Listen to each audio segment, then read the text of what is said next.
ሰላም ጤና ይስጥልኝ። እንዴት ከረማችሁ? እንዴት ሰነበታችሁ? እንዴት አዳራችሁ? እንዴት ዋላችሁ? የሆራይዘን ቤተሰቦች ትናንትና ቃል በገባነው መሰረት ትናንት በኢትዮጵያ ወቅታዊ ፖለቲካ ውስጥ የኃይል አሰላለፍ ምን ይመስላል የሚል አናሊሲስ ነበር የሰራ ነው። ትናንትና ለዛሬ የኢትዮጵያ ውስጥ የኃይል አወቃቀር ውስጥ ምን ይመስላል በሚል ርዕስ ሌላ ቪዲዮ እንደምሰራ ቃል ገብቼ ነበር። ዛሬ በኢትዮጵያ ውስጥ የኃይል አወቃቀር ምን ይመስላል፣ እንዴት ነው ወደ ስልጣን መወጣጫው መንገዱ ምን ይመስላል፣ መውረጃው መንገዱስ ምን ይመስላል፣ የትኛውስ የተሻለ ነው ምናምን የሚሉትን ጉዳዮች በጣም ባጭሩ ለማየት እንሞክራለን ማለት ነው። ያው ሰሞኑንም መነጋገሪያ ጉዳይ ሆኗል። አይ ቲንክ የፋኖ መግለጫ ወጥቶ ነበረ ሰሞኑን እንደምታስታውሱት በምርጫ የሚሳተፉ ፓርቲዎች ላይ እንግዲህ አብራችሁ ወጥቶ ከሆነ እርምጃ እንወስዳለን ምናምን የሚል ነገር እና ያንን ተከትሎ መነጋገሪያ ሆኗል። ሰው የተፈለገውን የትግል ስልት መምረጥ አይችልም ወይ ምናምን የሚል ልክ ነው ልክ አይደለም የሚል መነጋገሪያ ሆኗል። እሱ አይደለም የኔ ጉዳይ። ግን እንደው የኃይል መዋቅር ምንድን ነው የሚመስለው ኢትዮጵያ ውስጥ? እንዴት ነው ወደ ስልጣን የሚወጣው? ስልጣን ላይ ከተወጣስ በኋላ መሰንበቻው መንገዱ ምን ይመስላል?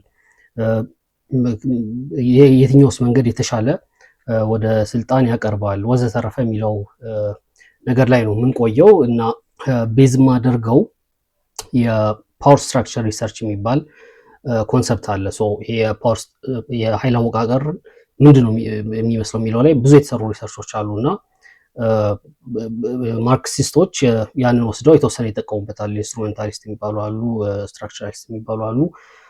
ወስደው የተወሰነ ይጠቀሙበታል እና ያንን እንደ ምንድነው እንደ ቲዎሬቲካል ቤዝ እንደ ንድፈ ሀሳብ መነሻ መሰረት አድርጌ ነው በኢትዮጵያ ውስጥ የኃይል አወቃቀር ምን ይመስላል የሚለውን ለመስራት ሞክረው። ግን ምንድነው ፕሬዘንቴሽኑ ማርክሲስት አይደለም። አንዳንድ ሰዎች ሊበሳጩ ይችላሉ ማርክሲስት የሆኑ ሰዎች፣ ምክንያቱም የተወሰነ ነገር ወስጄ ስለሆነ እየተጠቀምኩ ያለሁት። በሌላውም ሳይድ ያሉ ምክንያቱም የፓወር ስትራክቸር ሪሰርችን ብዙ እነ ማርክስ ዌበር ሁሉ ሳይቀር ይጠቀሙበታል። ማርክሲስት ያልሆኑ ቴዎሬቲሽያንስም ተጠቅመውበታል እና ከሁሉም ሳይድ በኢትዮጵያ ኮንቴክስት እና አውድ ይሆናል ብዬ ያሰብኩትን ነው አናላይዝ ለማድረግ የተጠቀምኩት የወሰድኩት። ያንን እንግዲህ እንደ መግቢያ ማሳሰቢያ ልስጥ ብዬ ነው፣ ኤክስፔክቴሽን እንዳይኖር ማለት ነው። በኢትዮጵያ ውስጥ የኃይል አወቃቀር ምን ይመስላል ወደሚለው ጉዳይ በቀጥታ እንግባ። ከዛ በፊት ትንሽ ስለ ኃይል አወቃቀር ወይም የኃይል መዋቅር ምንድን ነው ስለሚለው ነገር እናውራ። ዓላማው ምንድን ነው የዚህ ሪሰርች? የፓወር ሪሰርች የኃይል መዋቅር የፓወር ስትራክቸር ሪሰርች ምንድን ነው ዓላማው? ማን ነው ኮንትሮል የሚያደርገው? ማን ነው አዛዥ ናዛዡ? ማን ነው ወይም ሩሊንግ ክላስ ወይም ገዢ መደቡ ማን ነው የሚለውን አይደንቲፋይ ማድረግ ነው። ማን ነው ሁሉም ነገር የሚቆጣጠረው፣ ሁሉም ነገር ኦን የሚያደርገው፣ የሚገዛው፣ በባለቤትነት የሚይዘው ማን ነው የሚለውን ነገር ማግኘት ነው።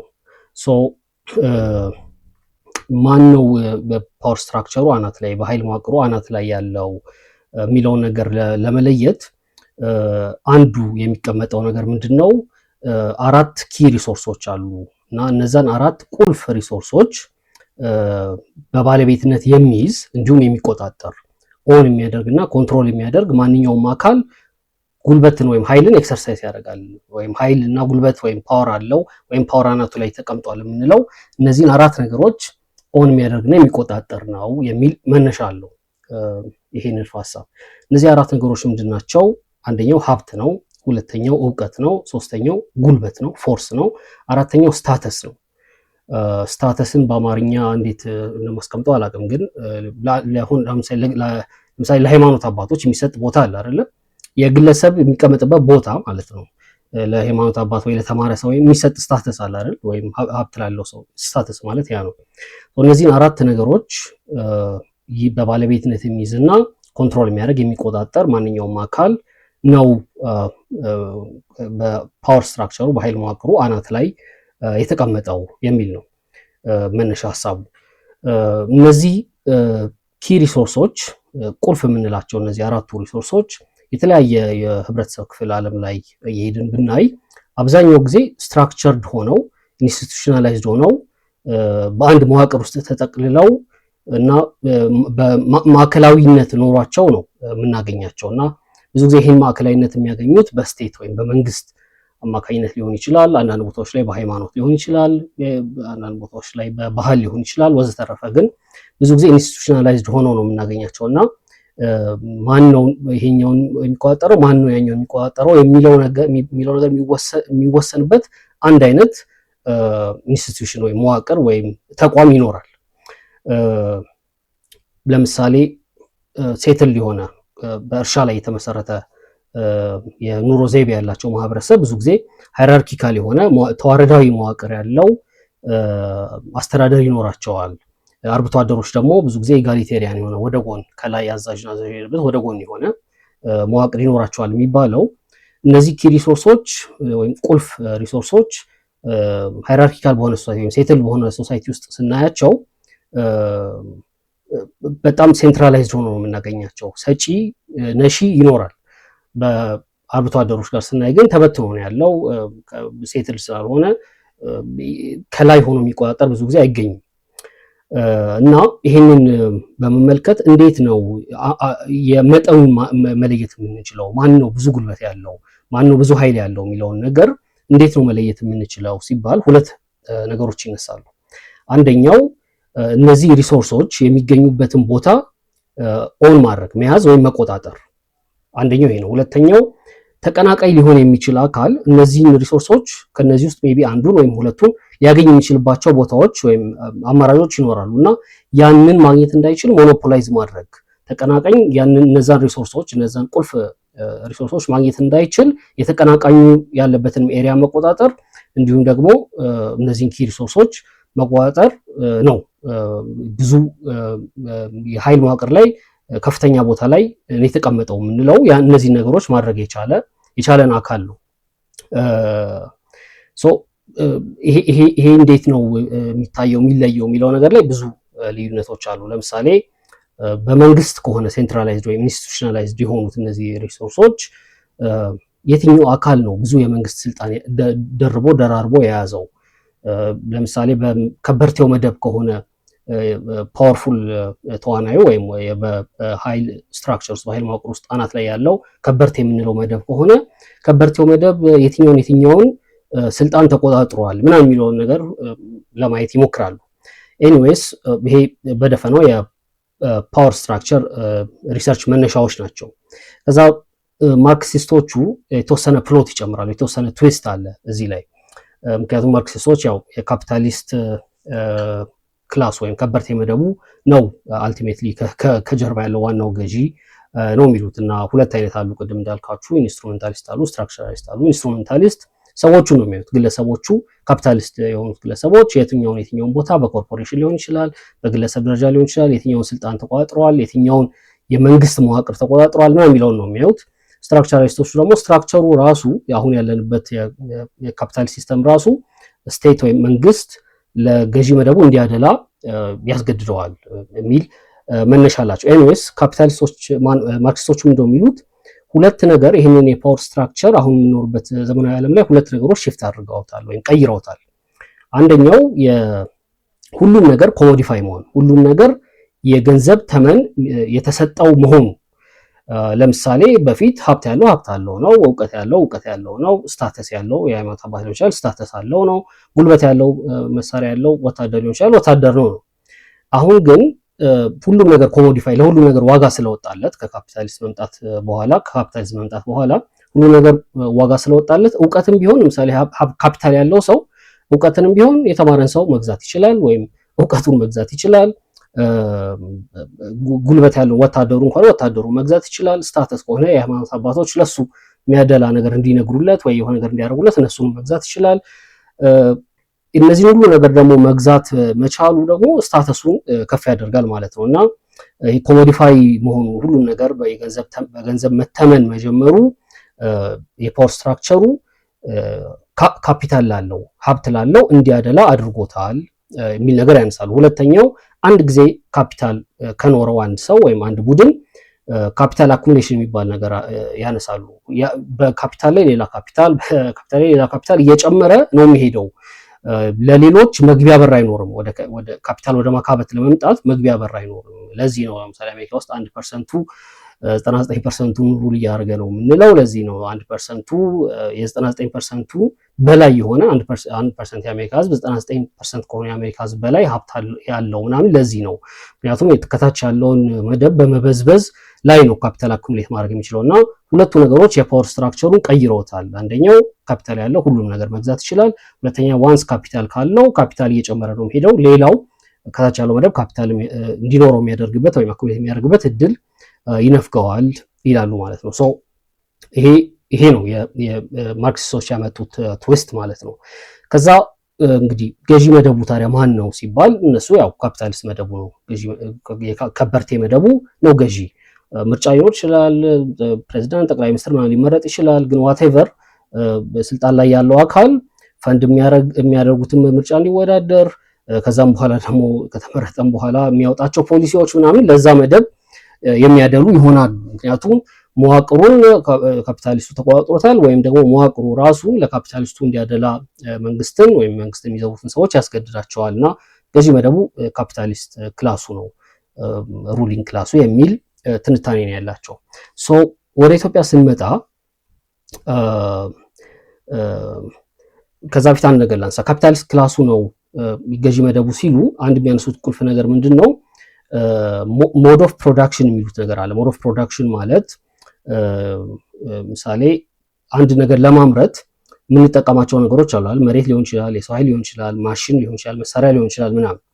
ይሄኛውንና ከዛ ደግሞ በፕሮዳክሽን በሚመረቱ ነገሮች እና በአምራቾቹ መካከል ምናምን ያለው ሪሌሽንሽፕ አለ። ለምሳሌ የትኛው መደብ ነው እነዚህን የተመረቱ ነገሮች መያዝ የሚችለው? የፕሮፐርቲ ራይት ወይም ንብረት የማፍራት የመያዝ የኦነርሺፕ ምናምን መብትን የሚመለከቱ ህጎች ምን ይመስላሉ? በተለያዩ መደቦች መካከል ያለው ግንኙነት ምን ይመስላል? የሚሉት እነዚህ ሁለት ነገሮች አንድ ላይ ሲደመሩ ነው ሞድ ኦፍ ፕሮዳክሽን የምንለው እና ይህን ሞድ ኦፍ ፕሮዳክሽን ካፒታሊስት ክላሱ ነው የሚቆጣጠረው። ምክንያቱም አሁን ካፒታሊስት ክላሱ ማኑፋክቸሪንጉ ያለው በሱ እጅ ነው። የሰው ኃይልም ደግሞ የሌበር ዌጅ ክፍያ በመክፈል አነስተኛ ክፍያ ሰውንም የሚቆጣጠረው ይኸው ካፒታሊስት ክላስ ነው። ስለዚህ አልቲሜትሊ ሩሊንግ ክላሱ ካፒታሊስት ክላሱ ነው፣ ምክንያቱም ሞድ ኦፍ ፕሮዳክሽኑን ስለሚቆጣጠረው የሚል አናሊሲስ ነው ያላቸው፣ የሚል ትንታኔ ነው ያላቸው። ወደ ኢትዮጵያ ስንመጣ ፒውርሊ ካፒታሊስት ብለን ልንጠራው የምንችለው ሞድ ኦፍ ፕሮዳክሽን የለንም። ካፒታሊስት ብለን ልንጠራው የምንችለው የተደራጀ መደብም የለም። ያው የሚታወቅ ነው የኢትዮጵያ ኢኮኖሚ ላይ እንደተመሰረተ እና ኢትዮጵያ ውስጥ ያለው ሞድ ኦፍ ፕሮዳክሽን ምን ይመስላል የሚለውን ነገር መጀመሪያ አይደንቲፋይ ማድረግ፣ የትኛው ነው ሞድ ኦፍ ፕሮዳክሽን፣ የትኛው አካል ነው ይሄ ሞድ ኦፍ ፕሮዳክሽን እየተቆጣጠረ ያለው የሚለውን አይደንቲፋይ ለማድረግ ይጠቅመናል። ስለዚህ ኢትዮጵያ ውስጥ ያለው ሞድ ኦፍ ፕሮዳክሽን ምን ይመስላል የሚለውን መጀመሪያ እንይ ማለት ነው። ሶ ኢትዮጵያ ውስጥ ያለው ሞድ ኦፍ ፕሮዳክሽን እንዳልኳችሁ ፒውርሊ ካፒታሊስት አይደለም። ኢትዮጵያ ካፒታሊስት ናት አይደለም የሚለው ሌላ ጉዳይ ነው። በግሎባል ካፒታል ዓለም ውስጥ ስለምንኖር ያው ካፒታሊዝም ማምለጥ አትችልም ኢትዮጵያ ኦብቪየስሊ። ግን አሁን በማርክሲስቶች በሚሰጡት አናሊሲስ ደረጃ ካፒታሊስት መደብ ኖሮ ምናምን ግን አይደለም። ሶ ምን አይነት ሞድ ኦፍ ፕሮዳክሽን ያለው ብለን ስንል ሃይብሪድ የሆነ የተዳቀለ ሞድ ኦፍ ፕሮዳክሽን ያለው ፒውርሊ ካፒታሊስትም አንለውም፣ ፊውዳልም ልንለው አንችልም። የተዳቀለ አይነት ሞድ ኦፍ ፕሮዳክሽን ያለው እና ምንድን ነው ምን ናቸው የሚሉትን አራት ነገሮች ላንሳ። በኢትዮጵያ የኢኮኖሚ ስሪት ውስጥ ወይም ኢኮኖሚ ስልተ ምርት ውስጥ ዋና ዋና ተዋናይ የሆኑ አራት ነገሮችን ላንሳ። በነዛ ላይ ማነው አዛዥ ናዛዥ፣ ማነው እነዛን የሚቆጣጠረው የሚለው ነገር ገዢ መደብ የምንለውን አካል ለመለየት ያስችለናል ማለት ነው። የመጀመሪያው ለኦልሞስት ለኢትዮጵያ ጂዲፒ 1/3 ያህል 30% የሚያዋጣው ለኢኮኖሚው ግብርና ነው፣ እርሻ እና ግብርና ነው። ይሄ መሬት ላይ የተመሰረተ ነገር ነው። ስለዚህ ማን ነው መሬትን የሚቆጣጠረው? መሬት በግለሰቦች እጅ ያለ ነገር ነው ወይ? መሬት በአርሶ አደሮች ውስጥ በገበሬዎች እጅ ውስጥ ያለ ነገር ነው ወይ የሚለው ነገር በጥያቄ እንያዘው ማለት ነው። ቀጥሎ ለመልሳችን መንደርደሪያ ስለሚሆን ሁለተኛው ኢኮኖሚ ላይ ትልቅ ሚና ያለው ወይም ትልቅ ሮል ያለው ሞድ ኦፍ ፕሮዳክሽን ውስጥ የተለያዩ ትልቅ ኢንፍራስትራክቸሮች፣ ትልቅ ኢንዱስትሪዎች፣ ትልቅ ካምፓኒዎች አሉ። ለምሳሌ ትልቅ ኢንፍራስትራክቸሮች ስል ለምሳሌ ቴሌኮሙኒኬሽን፣ መብራት፣ አውራ ጎዳናዎች፣ ከዛ እነዚህ ደግሞ ማኑፋክቸሪንግ እንትን ላይ የተሰማሩ ኢንዱስትሪዎች፣ ሲሚንቶ ፋብሪካ ሊሆን ይችላል፣ ስኳር ፋብሪካ ሊሆን ይችላል፣ ዋቴቨር። ከዛ የተለያዩ ካምፓኒዎች ደግሞ አሉ፣ አየር መንገድ ሊሆን ይችላል ምናምን። ከዛ እነዚህን ማን ነው የሚቆጣጠረው? ወይም አሁን የእነዚህን ሚና ለምሳሌ ለማሳየት ያህል ኢትዮጵያ ኢንቨስትመንት ሆልዲንግ የሚባል አንድ እንትን አለ የመንግስት ተቋም አለ ኤአይኤች የሚባል ማለት ነው። ኤአይኤች ማለት ትልልቅ እነዚህን ኮርፖሬሽኖች ቴሌን፣ መብራት ኃይልን፣ አየር መንገድን ምናምን የሚይዝ ንግድ ባንክን ምናምን የሚይዝ ትልልቅ የምንላቸውን ኢኮኖሚው ላይ ትልቅ ሮል ያላቸውን ተቋማት የሚይዝ ሰብስቦ የሚይዝ እና በአንድ ላይ የሚያስተዳድር አካል ነው ኤአይኤች የሚባለው ቅርብ ጊዜ የተቋቋመው ማለት ነው። እና ኤአይኤች በዚህ ዓመት ባሳለፍነው ዓመት የኢትዮጵያ የገቢ ግብር የታክስ ኢንካም 40% የወጣው 40% የወጣው ከነዚህ ድርጅቶች ነው ወይም ከዚህ ድርጅት ነው፣ በዚህ ድርጅት ስር ካሉ ተቋማት ነው። ስለዚህ ይሄ ማለት ኦልሞስት ግማሹ ያህል ኢኮኖሚ በዚህ ተቋም ስር ነው ያለው ማለት ነው። ይሄን ማን ነው የሚቆጣጠረው? ማን ነው የሚያዝበት? ማን ነው በባለቤትነት የያዘው? ማን ነው በእነዚህ ተቋማት ላይ በቦርድ አባልነት ወዘተረፈ ያለው ነው የሚለው ነገር ገዢ ቡድኑን ለመለየት አሁንም አንድ መንደርደሪያ ይሆናል ማለት ነው። ከዛ የከተማ መሬቶች እና ፕሮፐርቲዎች ናቸው። የከተማ መሬት እንደምታውቁት መሬት አሁንም በግለሰቦች እጅ ስላልሆነ መሬት ኮሞዲቲ ነው፣ የሚሸጥ ነገር ነው። መሬት የሚሸጥበት መንገድ እንዴት ነው ምናምን የሚለው ነገር ያው ሁላችንም እናውቀዋለን ብዬ አስባለሁ። እሱ ላይ ብዙ ዲቴል አይደለም፣ ግን መሬት ሀብት የማካበቻ ካፒታል አክቲቪቲ የማድረጊያ አንዱ መንገድ ነው እና ኢኮኖሚው ላይ ያለው ሚና ያው የሚታወቅ ነው። የመጨረሻውና አራተኛው በንግድና በተለያዩ ዘርፎች ላይ የተሰማሩ ይሄ ፒቲ ኮሞዲቲ የሚነግዱ ኢምፖርት ኤክስፖርት ይችላል። እቃ ምናምን ከቻይና ከተለያየ ሀገር እያስመጡ የሚሸጡ ወይ ሪል ስቴት ላይ የተሰማሩ ምናምን ሊሆኑ ይችላሉ። ከዛ ደግሞ አነስ ሲል ያው መለስተኛ ሱቆች፣ ሱፐርማርኬቶች ምናምን እነዚህ ለኢኮኖሚ ያለው አስተዋጽኦ ከግብርና እና ቅድም ካልኳችሁ ትልልቅ ተቋማት አንጻር ሲታይ በጣም አነስተኛ ነው። ግን ስቲል እነዚህ አካላት የሚሳካላቸው ወይም እንዲሳካላቸው ከፈለጉ ከላይ የጠቀስኳቸውን መሬትን፣ ኢንፍራስትራክቸሮቹን ምናምን ከያዘው ትልቅ ተቋማቱን ከያዘው አካል ጋር እነሱን ከሚያስተዳድረው ወይም በመንግስት ስልጣን ፖዚሽን ላይ ካሉት ሰዎች ጋር ሰም ካይንድ ኦፍ ምንድነው ሽርክና ያስፈልጋቸዋል። ሬንት ሲኪንግ ላይ የተመሰረተ ነው። የሆነ ነገር በዚህ ተሰጥቶ የሆነ ነገር በዚህ ጨረታ ምናምን ለማሸነፍ ወይ ምናምን የምታውቁት ነው። እነዚህ ነገሮች ናቸው። በእነዚህ ነገሮች ድቅል ነው የኢትዮጵያ ሞድ ኦፍ ፕሮዳክሽን፣ ኢትዮጵያ ውስጥ ያለው ሞድ ኦፍ ፕሮዳክሽን። ስለዚህ ይሄንን እነዚህ ሞድ ኦፍ ፕሮዳክሽን ላይ የበላይና ቁጥጥር ያለው ማን ነው የሚለውን ነገር መለየት ይኖርብናል ማለት ነው። ቀጥታ ወደዛ ከመግባቴ በፊት ሌላ አንድ ተጨማሪ ነገር ላንሳ። የትኛውም አይነት ሞድ ኦፍ ፕሮዳክሽንን አናላይዝ ሲደረግ በተለይ ስትራክቸራሊስት የሚባሉት አናላይዝ ሲያደርጉ በሶስት ነገሮች መካከል ያለውን የእርስ በርስ ግንኙነትና እነዚህ ሶስቱ ነገሮች የሚሰሩትን ስራ በደንብ ማጤን አለብን። እነዚህ ሶስት ነገሮች ለማን ነው የሚሰሩት፣ ምንድነው የሚሰሩት እና የሚለው ነገር ማጤን አለብን ይላሉ። እነዚህ ሶስቱ ነገሮች ምንድናቸው? የስቴት ኢኮኖሚካል ፈንክሽኑ ኢኮኖሚው፣ ከዛ ፖለቲክሱ እና አይዲዮሎጂው። እነዚህ ሶስቱ ነገሮች ምንድናቸው የሚለውን እንዴት ነው የሚሰሩት የሚለውን ለማን ነው የሚሰሩት የሚለውን በደንብ ማየት አለብን ይላሉ። ኢኮኖሚክ ሲሉ የኢኮኖሚክ መዋቅር ሲሉ ምንድነው? ለምሳሌ ምንድነው የቴክኖ ኢኮኖሚካል ፖሊሲው ምን ይመስላል? የማንን ፍላጎት ነው የሚያስጠብቀው? ለማን ነው ጥቅም እያመጣ ያለው? ለምሳሌ ቀለል ለማድረግ ምሳሌ ባንኮች በማን ነው የተያዙት? የባንክ የቦርድ አባል፣ የባንክ ሼር ሆልደር ምናምን የሆኑት እነማን ናቸው? ባንኮች የሚያበድሩት ለእነማን ነው? መሬት የተያዘው በማን ነው? ያው ኢኮኖሚው እነዚህ ነገሮች ላይ ስለተመሰረተ ማለት ነው።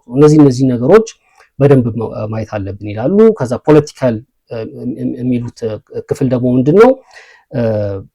ሁልጊዜ ከታች የሚኖረው መደብ አለ፣ ከላይ የሚኖረው መደብ አለ እና ጸቦች ይኖራሉ፣ ሪቮሉሽኖች፣ አብዮቶች፣ አለመስማማቶች ነው ይኖራሉ እና እነዛ ነገሮች ሪዞልቭ የሚደረጉት እንዴት ነው?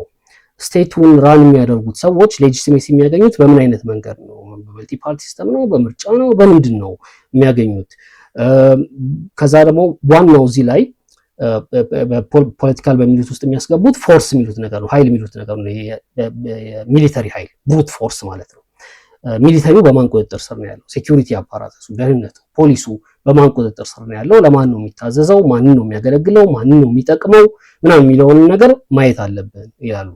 ከዛ አይዲዮሎጂካል የሚሉት ነገር ለምሳሌ ከታች ያለው መደብ ከሚኖርበት ሀገር ምንም ያልተጠቀመው ሁሉ ለሀገር ይሞታለሁ ምናምን ይላል። ስቴት አይዲዮሎጂካል የሆነ እንትንም አለው ጉልበትም አለው ማለት ነው። እና ለምንድን ነው ይሄ የሚለውን ነገር በደንብ ማየት አለብን። ምንድን ነው አይዲዮሎጂካል ፓወሩ? ከየት ነው የሚመጣው? አይዲዮሎጂካል ፓወር ለምሳሌ ከትምህርት ቤቶች ይመጣል፣ ከሃይማኖት ይመጣል፣ ከካልቸር ይመጣል፣ ከሚዲያ ይመጣል፣ ከአርት ይመጣል፣ ከተለያዩ ነገሮች ይመጣል እና እነዚህ ነገሮች ማን ነው የሚቆጣጠረው? እነዚህ ነገሮች ለማን ነው የሚሰሩት? ማንን ነው የሚያገለግሉት? የሚለውን ነገር በደንብ ማየት አለብን፣ ሩሊንግ ክላሱን አይደንቲፋይ ለማድረግ ለመለየት ይላሉ ማለት ነው። ሶ እነዚህን ካነሳን ዘንድ አሁን ሩሊንግ ክላሱን እንለይ። ከዛ በኋላ ምንድን ነው የምናደርገው? ሩሊንግ ክላሱን ከለየን በኋላ ሂስቶሪክሊ በኢትዮጵያ ውስጥ በተለይ ከንጉስ ኃይለሥላሴ ጀምሮ የነበሩት ስልጣን ላይ የነበሩት ሰዎች፣ ግለሰቦችና ቡድኖች እነዚህን ሶስት ነገሮች የፖለቲካል አስፔክቱን፣ የኢኮኖሚ አስፔክቱን እና የአይዲዮሎጂካል አስፔክቱን እንዴት ነው የተጠቀሙት፣ እንዴት ነው ለራሳቸው እንዲሆን ያደረጉት የሚለውን ነገር ለማየት ያስችለናል። ከዛ የትኛው ፖይንት ላይ ደካማ ሆነው ወይም የትኛው ፖይንት ላይ ተቀናቃኞቻቸው በልጧቸው ነው ስልጣን መቀማት ወይም መውሰድ የቻሉት የሚለውን ነገር መጨረሻ ላይ እናያለን። ከዛ አሁን የትኛው መንገድ ይሻላል የሚለውን ከዚህ ሁሉ ትንታኔ በመነሳት የራሴ ምልከታ አቀርባለሁ ማለት ነው። ሶ ማን ነው ሩሊንግ ክላስ የሚለውን አይደንቲፋይ ለማድረግ ሞድ ኦፍ ፕሮዳክሽኑን ማን ነው የሚቆጣጠረው፣ ማን ነው ኦን የሚያደርገው የሚለውን ማየት እና እነዚህን ሶስት ነገሮች ፖለቲካል፣ የስቴት ፖለቲካል አፓራተስ፣ ኢኮኖሚ እና ምንድነው አይዲዮሎጂ ማንን ነው ሰርቭ የሚያደርጉት፣ ማንን ነው የሚያገለግሉት የሚለውን ነገር ማየት ወሳኝ ነው ማለት ነው። ሶ በዛ መሰረት በኢትዮጵያ ውስጥ ሞድ ኦፍ ፕሮዳክሽን የምንለውን ነገር ሃይብሪድ ነው ብለናል። የተዳቀለ ሞድ ኦፍ ፕሮዳክሽን ነው ብለናል።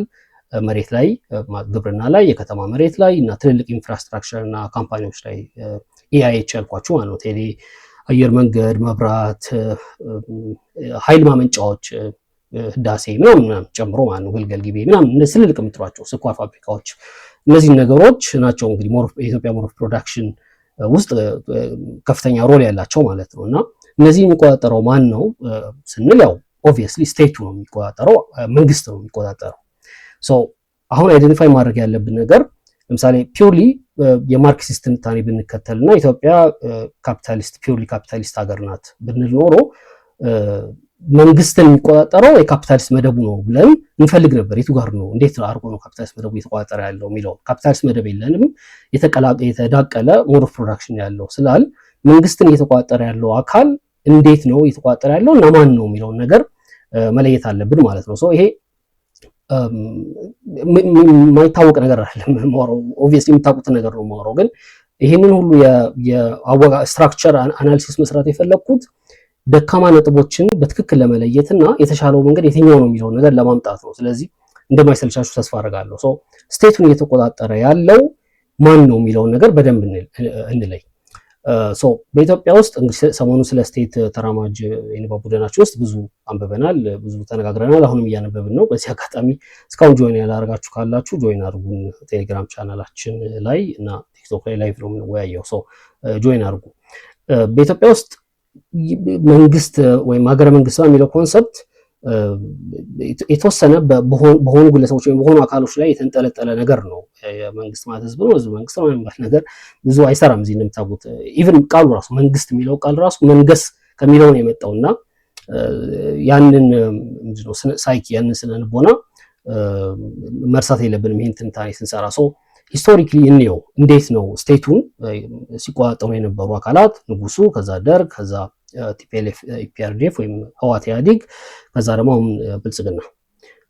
እነሱን ተራ በተራ የመጀመሪያው ነገር እንግዲህ የንጉሱን ጊዜ ስናይ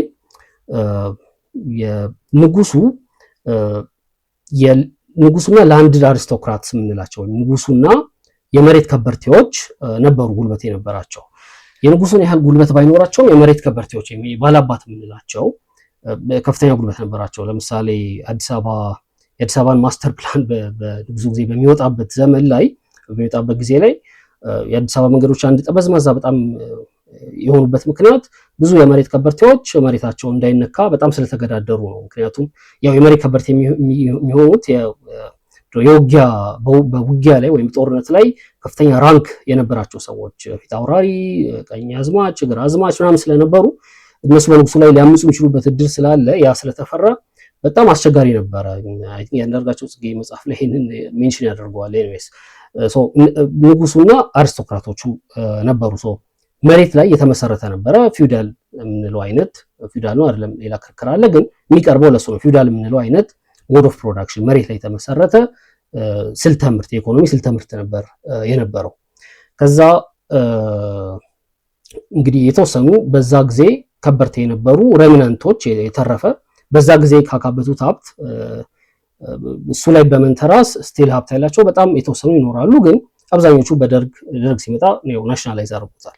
በደርግ ጊዜ ደግሞ የደርግ ወይም መጨረሻ ላይ ያቋቋመው ኢሰፓ የሚባለው ፓርቲ ነበረ ስልጣን ላይ የነበረው። ከዛ እንደምታውቁት ቲፒኤልኤፍ ኢፒአርዲኤፍ ወይም ህወሓት መራ የነበረው ኢህአዴግ። ከዛ አሁን ብልጽግና ነው ያለው።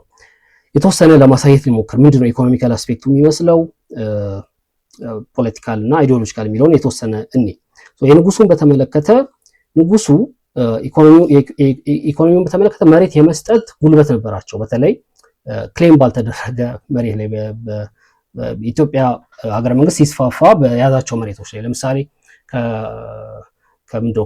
ከጣሊያን ሁለተኛ ወረራ ምናምን በኋላ ኃይለስላሴ ወደ ኢትዮጵያ ሲመለሱ አንድ ከብዙ ሰዎች ጋር ያጣላቸው ነገር ምንድነው? ባንዳ የነበሩ ሰዎችን መሬት ሰጥተዋል ማለት የሚለው ነገር ነበር። ኤኒዌይስ ይሄን እያነሳ ያለሁት ለምንድነው? መሬት መስጠት ይችላሉ። ስለዚህ ምንድነው ኃይል የሚገኝበትን ነገር ሀብት የሚገኝበት ነገር በእሳቸው እጅ ነበር የነበረው። ስለዚህ ማከፋፈል ስለሚችሉ እሳቸው ከፓወሩ አናት ላይ እንዲቀመጡ አስችሏቸዋል ማለት ነው። ከዛ የፖለቲካል አስፔክቱን ስናይ የጉልበት ወይም ሴኩሪቲ ወይም ፎርስ የምንለው ነገር ብሩት ፎርስ የምንለው ነገር በንጉሱ እጅ ያለ ወይም በንጉሱ እዝ ውስጥ ያለ ነገር ነበረ። ከዛ በፊት እንዳልኳችሁ የተለያዩ ተዋጊዎች የተለያዩ ጦርነት ልምድ ያላቸው ግራዝማች ይሁኑ ቀኛዝማች ምናምን የማመጽ አይነት ነገር ነበረ። ግን ኃይለስላሴ የኢትዮጵያን ስቴት ሞደርናይዝ ለማድረግ ወይም ለማዘመን እንቅስቃሴ ከጀመሩ በኋላ እና በጣም ፓወር ኮንሶሊዴት ማድረግ ከጀመሩ በኋላ የዘመናዊ የመከላከያ ኃይል፣ ዘመናዊ ወታደር፣ ዘመናዊ ፖሊስ፣ ክቡር ዘበኛ ምናምን ሲቋቋም እነዚህ ሁሉ ለንጉሱ የሚያገለግሉ ወይም የንጉሱን ጥቅም የሚያስጠብቁ ተቋማት ነው ያደረጓቸው። በንጉሱ የሚታዘዙና ለንጉሱ የሚያገለግሉ ተቋማት ነው የሆኑት። ስለዚህ ፖለቲካል አስፔክቱ ይህን ይመስል ነበረ።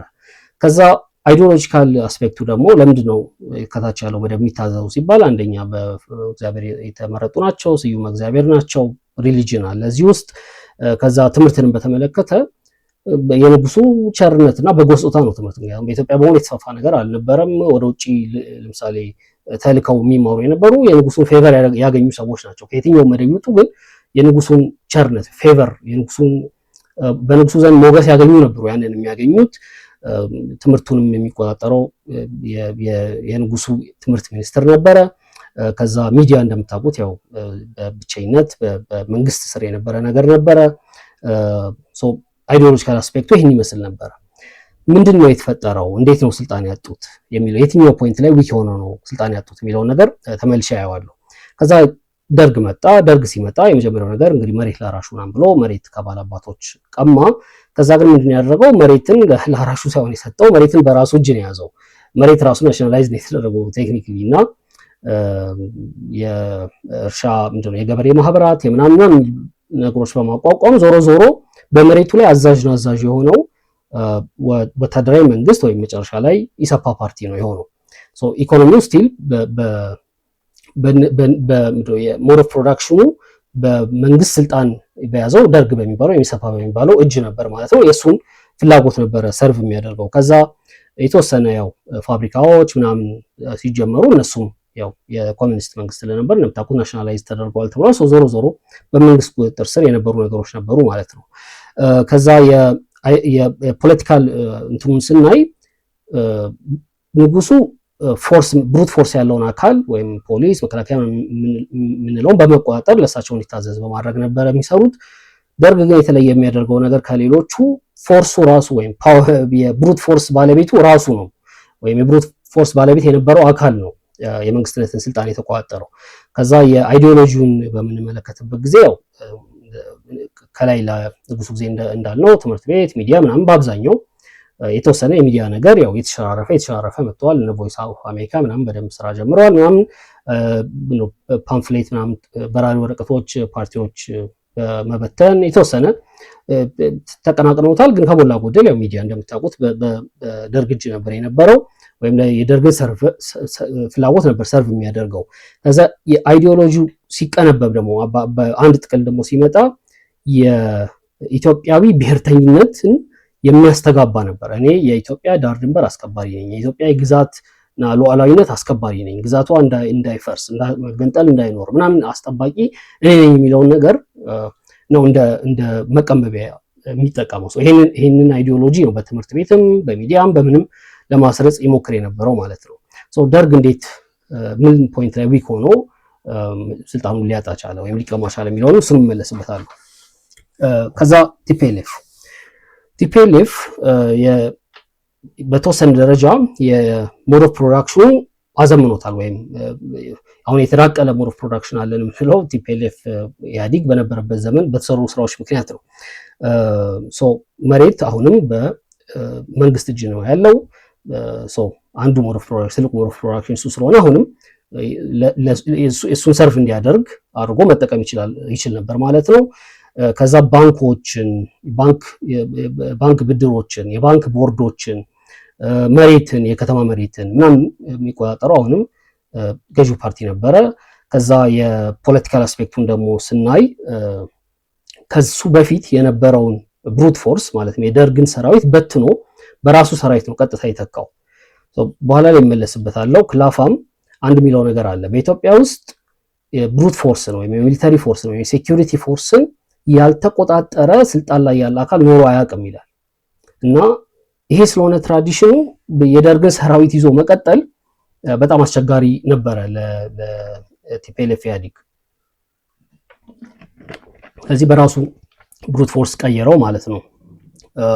ከዛ መልቲ ፓርቲ ሲስተም መድብለ ፓርቲ ስርዓት መሰረት አለ። ግን የሚከተለው የነበረውን ስርዓት ካየን ኢቭን በሚዲያ የሚባለው የአውራ ፓርቲ አለ ነበር የሚለው ዶሚናንት ፓርቲ ሲስተም ነበር የነበረው። አውራ ፓርቲ ያው ኢህአዲግ ሆነው ማለት ነው።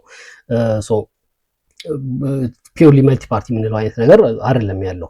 አይዲዮሎጂካል አስፔክቱን ስና ያው አሁን በትምህርት ቤቶች ላይ ትምህርት ካሪኩለም በመቀየር የራሱን የትምህርት ሂስትሪም ጭምር መጽሐፎችን እንትን በማለት ምናምን የአይዲዮሎጂውን ግንባር ለመቆጣጠር ሞክሯል፣ ወይም ለራሱ ሰርቭ እንዲያደርግ ሞክሯል። ሃይማኖቶችን፣ የሃይማኖት አባቶችን እሱ የሚለው ነገር እንዲያስተጋቡ ፓሮት እንዲያደርጉ በማድረግ ሚዲያ ያው በእርግጥ ሚዲያ ላይ ቻሌንጅ ሲሪየስ የሆነ ቻሌንጅ የተጀመረው በኢህአዲግ ጊዜ ነው። ግን ሚዲያውን ከሞላ ጎደል ኢህአዲግ ነበር የሚቆጣጠረው እና ራሱን ይህንን እነዚህን የአይዲዮሎጂ ማስረጫ ተቋማት ምን አይነት አይዲዮሎጂ ነበር ለማስረጽ የሚጠቀመው ወይም መቀንበቢያው ምን ነበረ?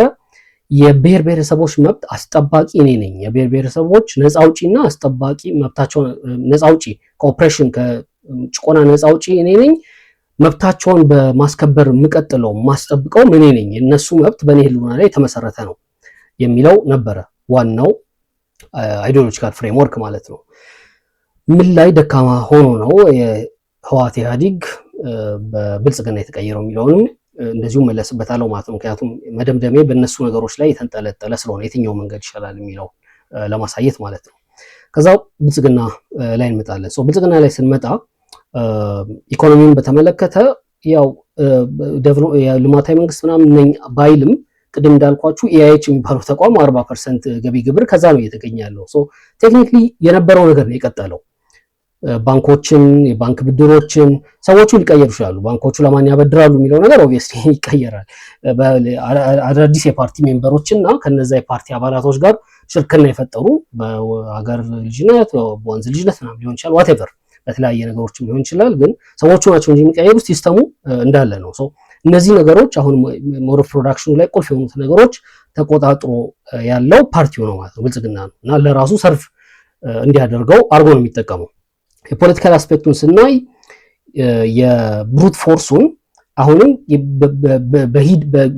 በጊዜ ሂደትም ቢሆን በብልጽግና ኃይሎች ወይም በራሱ ኃይሎች እንዲተካ ወይም በዛ ቁጥጥር ስር እንዲገባ አስችሏል።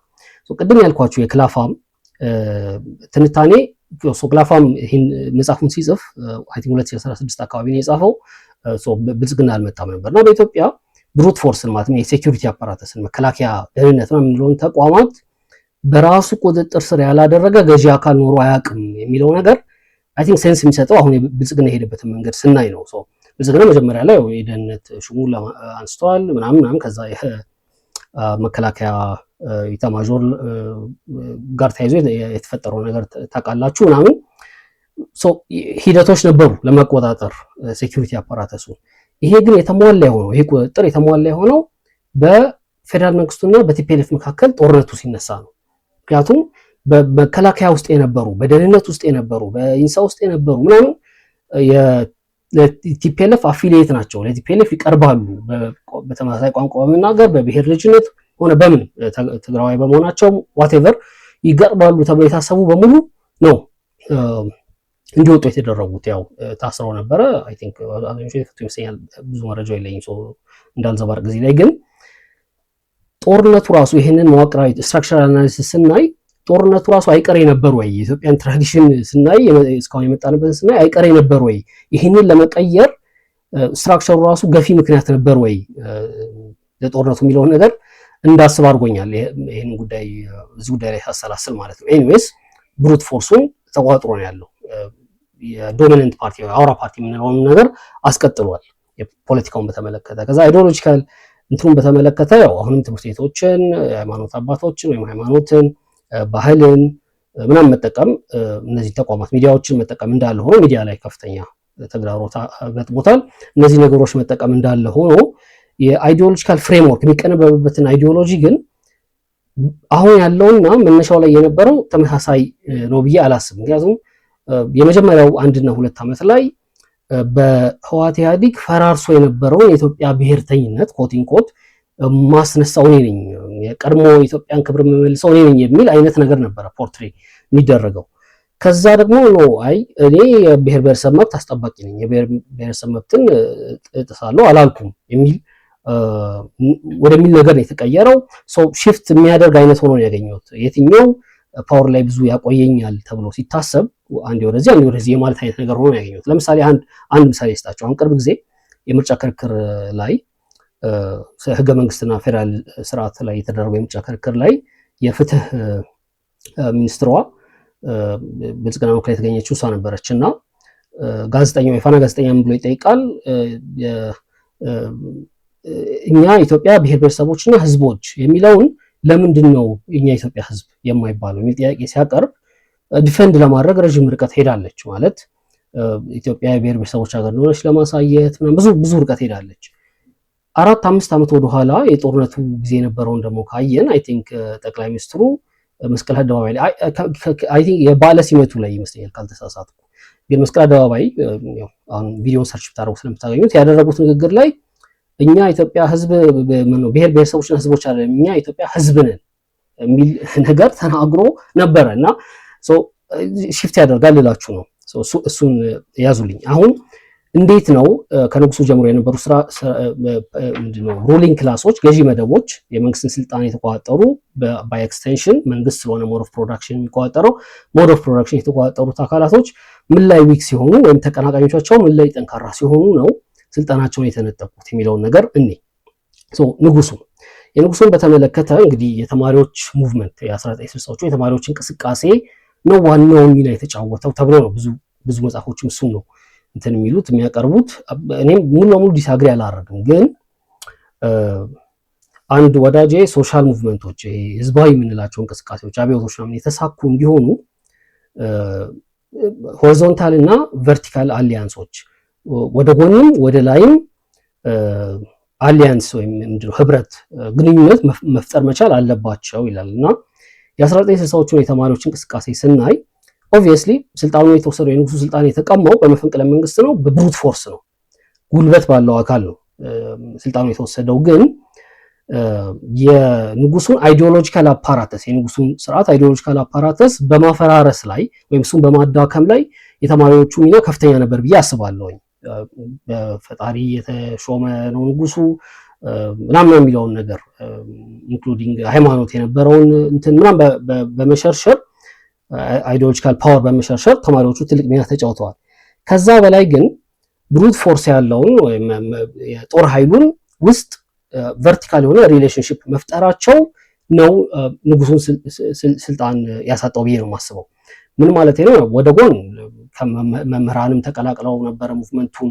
ለምሳሌ የህዝበ ሙስሊሙን ጥያቄ በመደገፍ ቆመዋል። ብዙ ወደ ጎን የተደረጉ ትብብሮች አሉ፣ ግን ወደ ላይም የተደረጉ ትብብሮች ነበሩ። ወደ ላይ ስል ምንድነው ወታደሩ መሃል ለምሳሌ በኢህአፓ በኩል እነ አይ ቲንክ ሞገስ ካልተሳሳትኩ ስሙ እና አለማየሁ የሚባሉ ኮሎኔል አለማየሁ ካልተሳሳትኩ ኢንክሉዲንግ እነ ተፈሪ በንቲ ራሱ ይታማሉ አይደል በኢህአፓነት መይሶንም እንደዛው እና እነዚህ የተማሪ እንቅስቃሴ የወለዳቸው ድርጅቶች እና ኢንክሉዲንግ ተማሪ እንቅስቃሴውን ይመሩ የነበሩ ግለሰቦች ቨርቲካሊ የፈጠሩት ግንኙነት ነው ወታደሩን በብሩት ፎርስ ንጉሱን ከስልጣን እንዲነሱ እንዲያደርጋቸው የገፋው ብዬ ነው ማስበው።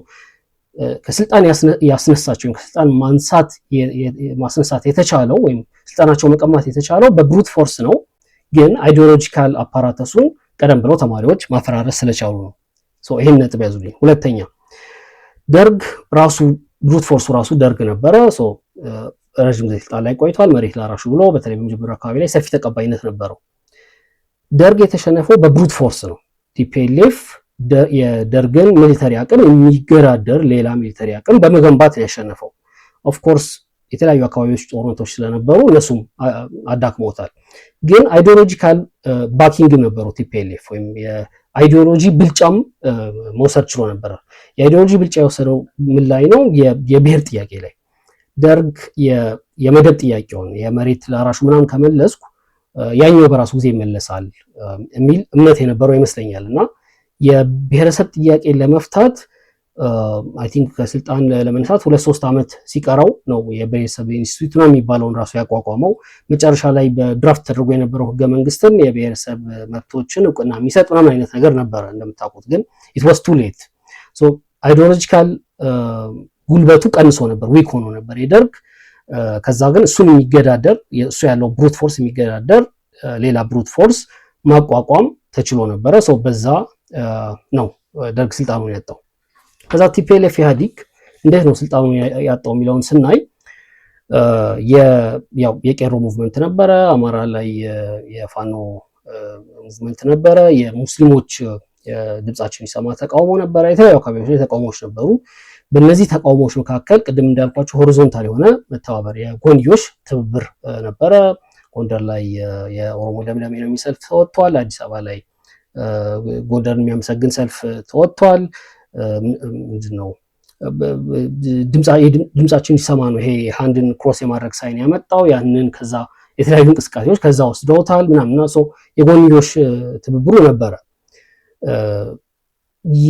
የነበረውን ሙቭመንት የነበረውን የሶሻል ፕሮቴስት የቄሮም የፋኖም አይሚን አይዲዮሎጂ ሙሉ በሙሉ የለውም ማለት አልችልም። አይዲዮሎጂካል ባኪንግ የለውም ማለት አልችልም። ግን ከአይዲዮሎጂው በላይ የኢኮኖሚው መሰበር ያመጣው ይመስለኛል። አይ ቲንክ ሰምሃል መለስ ላይ ጥሩ አናሊሲስ ትሰጣለች እና አይ ቲንክ ኢኮኖሚ ይመስለኛል ሜጀር ፋክተር ለነዛ አመጾች መነሳት።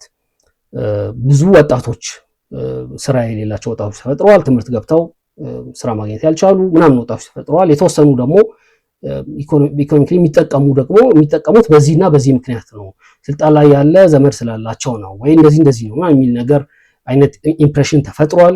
እነዚህ ነገሮች ናቸው አመጹን ያስነሱት ብዬ አስባለሁ። ግን አሁን ከብዙ ሰው ጋር እንዳያጋጨኝ የፈራው አመጾቹ ትልቅ ሚና ቢኖራቸውም ከአመጾቹ ከራሳቸው በላይ የአመጾቹን የሚመሩት አካላት ቨርቲካሊ የፈጠሩት ትብብር ወደ ላይ የፈጠሩት ትብብር ወሳኝ ነበር ብዬ አስባለሁ። ወደ ላይ የፈጠሩት ትብብር ማለት ኦህዴድ ውስጥ ከነበሩ ሰዎች ጋር የፈጠሩት ትብብር፣ የኦህዴድ አሊያንስ ያላቸው ግን ሚሊተሪ ውስጥ ከነበሩ ሰዎች ጋር የፈጠሩት ትብብር፣ ከብአዴን መሪዎች ጋር የፈጠሩት ትብብር፣ ለብአዴን አፊሊት ሆነው ግን ሚሊተሪ ውስጥ ከነበሩ ሰዎች ጋር የፈጠሩት ወደ ላይ ያለ ትብብር ነው ስልጣኑን ያስነጠቀው። ዋናው ቁልፉ ነገር እዚህ ላይ ነው ያለው ብዬ ነው የማስበው። ይሄ የኔ አናሊሲስ ነው። እንግዲህ እንደዚህ ከሆነ እንዴት ነው የትኛው መንገድ ነው የኢትዮጵያ ፖለቲካል ሂስትሪ ኢትዮጵያ ውስጥ ካለው የኃይል አወቃቀር ኢትዮጵያ ውስጥ ካለው የሞድ ኦፍ ፕሮዳክሽን አይነት እና ያንን ሞድ ኦፍ ፕሮዳክሽን በምን መልኩ ማን ይቆጣጠረዋል በሚል ከሰራነው ትንታኔ በመነሳት የትኛው መንገድ የተሻለ ወደ ስልጣን መወጣጫ ሊሆን ይችላል የሚለውን ነገሮች ላቅርብ። ብዙ የተለያዩ መንገዶች ሊሆኑ ይችላሉ። ባንነት የማቀርበው እኔ ፕሪፈር ማደርገው ነው። የመጀመሪያው ወይም የተሻለ ነው ብዬ የማስበው ማለት የመጀመሪያው አሁን ያለውን መንግስት የሚዘውረው ገዢ መደብ ወይም ሩሊንግ ክላስ ምንድነው ዊከስት ፖይንቱ፣ ደካማ ጎኑ ምንድነው የሚለው ነገር አይደንቲፋይ ማድረግ አለብን። የኃይለ ሥላሴ ደካማ ጎናቸው አይዲዮሎጂካል አፓራተሱ መቦርቦሩ ነው፣ ወይም አይዲዮሎጂካል አፓራተሱ ጠንካራ አለመሆኑ ነው። አይዲዮሎጂካል መዋቅሩ ጠንካራ አለመሆኑ ነው ተማሪዎች አፈራረሱት። ደርግ በተመሳሳይ መልኩ አይዲዮሎጂካል አፓራተሱ እየተሸነፈ ነበር። በጊዜ ራሱ አፕዴት ማድረግ አልቻለም ነበረ። የብሔረሰብ ጥያቄ በጊዜ መመለስ አልቻለም ነበር። ስለዚህ የብሔር ድርጅቶች ናቸው በየቦታው እረፍት የነሱት። ኦነግ አለ፣ ሶማሌ ውስጥ ያለ ትግል አለ፣ የሲዳማው ታጣቂ ቡድን አለ፣ የአፋር እነዚህ ናቸው እረፍት የነሱት። መጨረሻ ላይ የእነሱን አጀንዳ ነው ሻምፒዮን ያረኩት ነው ቲፒኤልኤፍ ብሎ የመጣው እንደምታውቁት። ሰው ዊከስት ፖይንቱ ያ ነበረ። ግን በብሩት ፎርስም ኦፍኮርስ ማች ተደርጓል። የቲፒኤልኤፍ ኢህአዴግ ዊከስት ፖይንት ምን ነበር የሚለው እንደዚሁ ቅድም እንዳልኳችሁ ከአይዲዮሎጂካል አፓራተሱ ኢኮኖሚክ አፓራተሱ በጣም ደካማ ሆኖ ነበረ። ኢኮኖሚው ዲስትሪቢዩት የተደረገበት መንገድ፣ ተደራሽ የሆነበት መንገድ ብዙዎችን ያስቀየመ ስለነበረ ያንን ዊከስት ፖይንት እዛ ዊከስት ፖይንት ላይ በመመስረት ነው አብዮቶቹ የተቀጣጠሉት። ከዛ ቨርቲካል ግንኙነት መፍጠር የተቻለው አሁን እንደ ዊከስት ፖይንቱ የሚለውን ነገር መታየት ያለበት ይመስለኛል። ዊከስት ፖይንቱ ብዬ የማስበው አይዲዮሎጂካል ነው። አሁን ያለው ሩሊንግ ክላስ ዊከስት ፖይንት አይዲዮሎጂካል ነው። በሚያሳዝን ሁኔታ የተቀናቃኞቹ ዊከስት ፖይንት አይዲዮሎጂካል ነው። እሱን እመለስበታለሁ። የብልጽግና ዊከስት ፖይንት አይዲዮሎጂካል ነው ስል እንግዲህ መነሻው ላይ የኢትዮጵያን ናሽናሊስት ነበር የሚመስለው። ኢትዮጵያን የቀድሞ ክብር የሚያስመልስ፣ ኢትዮጵያን በብሔር በምናምን ከመከፋፈል እንትን የሚል የሚያስወጣ ምናምን አይነት ነገር ነበረ። የትግራይ ጦርነት ላይም ይሄ ነው በጣም ቻምፒዮን የተደረገው አጀንዳ እንደምታስታውሱት፣ ወይም አይዲዮሎጂ። ከዛ ግን ሰምሃው ደግሞ የብሔር ብሔረሰቦችን መብትን ያልተውኩም የሚሉ ኤትኖ ናሽናሊስት የሚመስል ደግሞ ነገር ወደ በኋላ ላይ አምጥቷል። አሁን በሁለቱ መሀል የሚዋልለው ለምሳሌ እንደውም ኤክስፓንሽኒስት ኢምፔሪያሊስት ሁሉ በሚመስል ሁኔታ ቀደም ብለን ከዚህ በፊት በነበረው ስርዓት ያጣነውን መሬት ወይም ወደብ ምናምን ሁሉ እናስመልሳለን፣ የኢትዮጵያን ክብር እናምጣለን የሚል ነገር በዚህ በኩል አለ። በዚህ በኩል ደግሞ ኢትዮጵያ ማለት ለምሳሌ የቱሪዝም ሚኒስትሯ ይመስለኛል ሰሞኑን ስታደርግ የነበረው የምርጫ ክርክር ላይ የብልጽግና ኢትዮጵያ ምናምን የሚል ትችት ሲቀርብ የብልጽግና ኢትዮጵያማ የሰሜን ኢትዮጵያ ብቻ አይደለችም ምናምን የሚል ነገር መልሳለች። ሬቶሪኩ ይገባቸዋል። ቲፒካል ናሽናሊስት አፊሊዬሽን ካለው ሰው የመጣ ሬቶሪክ ነው እና በእነዚህ መካከል በመቀላቀል አንዴ ደጋፊ ከዚህኛው ሳይድ አንዴ ደጋፊ ከዛኛው ሳይድ ለማግኘት የሚደረግ ጥረት ነው የማየውና ዊክ ነው ማለት ነው። ችግሩ ግን ተቋሚው ዊክ ነው። አሁን በትጥቅም ሆነ በሰላማዊ መንገድ የተቀናቀኑ ያሉ ኃይሎችን ካየን ለምሳሌ አሁን ምርጫ ክርክሩን ካየን የሚሳተፉ የፖለቲካ ፓርቲዎች እርስ በርስ እዛው የተቃረነ ሀሳብ ነው ያላቸው። ምን አይነት የፌዴራል ስርዓት ይኖር፣ የብሔሮች ጥያቄ በምን መልኩ ይመለስ፣ የኢትዮጵያ ብሔራዊ ማንነት በምን መልኩ ይገንባ ምናምን የሚሉት ነገር ላይ መሰረታዊ ልዩነት አላቸው። ከብልጽግና ጋር ካላቸው ልዩነት የማይተናነስ ልዩነት በመካከላቸው አለ። በትጥቅም የሚታገሉትን ካየን ያው የኮሊሽን የመፍጠር የመተባበር አይነት ነገር ያለ ይመስላል። ግን ጠንካራ እንዳይሆን የሚያደርገው ይሄ መተባበር አይዲዮሎጂካሊ ግራውንድድ አይደለም። አሁንም ከስልጣን ላይ ያለውን አካል ካስወገድን በኋላ ወይም በነሱ ቋንቋ አሁን ያለንብንን የህልውና ስጋት ካስወገድን በኋላ በሽግግር ጊዜ ወይ ምናምን እንፈተዋለን አይዲዮሎጂካል ልዩነታችንን ነው። ችግሩ የሚሆነው እኔ በየትኛው ጊዜ ቢፈታ ችግር የለብኝም። ችግሩ የሚሆነው በማስ ሞቢላይዝ ለማድረግ ህዝብን በሙሉ ከጎን ለማሰለፍ አይዲዮሎጂካሊ ተቀናቃኙን ማሸነፍ ወይም መርታት መቻል አለበት። እዚህ እርስ በርስ የተለያየ አይዲዮሎጂ እርስ በርሱ የሚቃረን ወይም እርስ በርሱ የሚጋጭ አይዲዮሎጂ ይዞ እዛ ያለው አካል የሚመራበት አይዲዮሎጂ የሚያዋጣ ስላልሆነ እኔን ተከተሉኝ ወይም እኛን ተከተሉ ለማለት አስቸጋሪ ይሆናል። አለመተማመን ይፈጥራል። እነከሌ ቢመጡ ግን የኛ ጉዳይ እንዴት ነው የሚያደርጉት፣ እነከሌ ቢመጡ የኛን ጉዳይ እንዴት ነው የሚያደርጉት ምናምን የሚል አይውጣ ይወራ እንጂ ሁሉም ውስጥ ለውስጥ የሚወራው ወይም ውስጥ ለውስጥ የሚጨነቅበት ነገር ነው የሚሆነው እና ይሄ ሞቢላይዝ ለማድረግ አስቸጋሪ የሚያደርገው ይመስለኛል ተቀናቃኙ አካል። ዊከስት ፖይንቱ ደካማ ፖይንቱ የብልጽግና ይሄ ሆኖ ያለ የተቀናቃኞቹን ይሄ መሆኑ ይመስለኛል አሁን አስቸጋሪ ያደረገው። ከዚህ ነው መጀመር ያለበት ብዬ አስባለሁ። አንድ አይነት በአይዲዮሎጂ ላይ በሚደረግ ዲስከሽን ውይይት አንዳች አይነት የጋራ ፍሬምወርክ በጋራ የሚያስማማ ነገር ማምጣት ያስፈልጋል። በዛ አይዲዮሎጂካሊ ዊክ ስለሆነ ብልጽግና የተሻለ አይዲዮሎጂ ማምጣት ስለሚቻል በዛ አይዲዮሎጂካል አፓራተሱን በሙሉ ማፈራረስ ይቻላል። አይዲዮሎጂካል አፓራተስ ከፈራረሰ ልክ በንጉሱ ጊዜ እንዳየ ነው፣ በደርግ ጊዜ እንዳየ ነው፣ ኢቭን በቲፒኤልኤፍ ጊዜ እንዳየ ነው። ቲፒኤልኤፍ ኦፍኮርስ የኢኮኖሚ ያመዝናል እንዳየ ነው። ወደ ላይ ያለ ግንኙነት ለመፍጠር ራሱ አስቻይ ሁኔታ ይፈጥራል።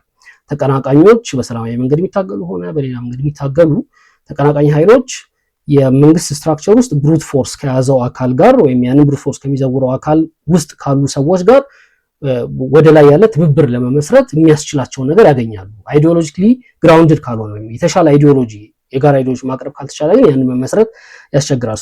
የመጀመሪያው ነገር ያንን የጋራ የሆነ ፍሬምወርክ እና ርዕዮተ ዓለም ማምጣት፣ ከዛ በዛ ርዕዮተ ዓለም መርታት፣ ከዛ በኋላ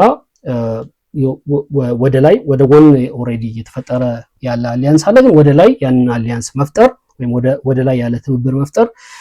ከዛ በኋላ እነዚህ ነገሮች ከተደረጉ ወደ ስልጣን መወጣጫ የተለያዩ በጣም ብዙ መንገዶች አሉ። ብሩት ፎርስ አለ።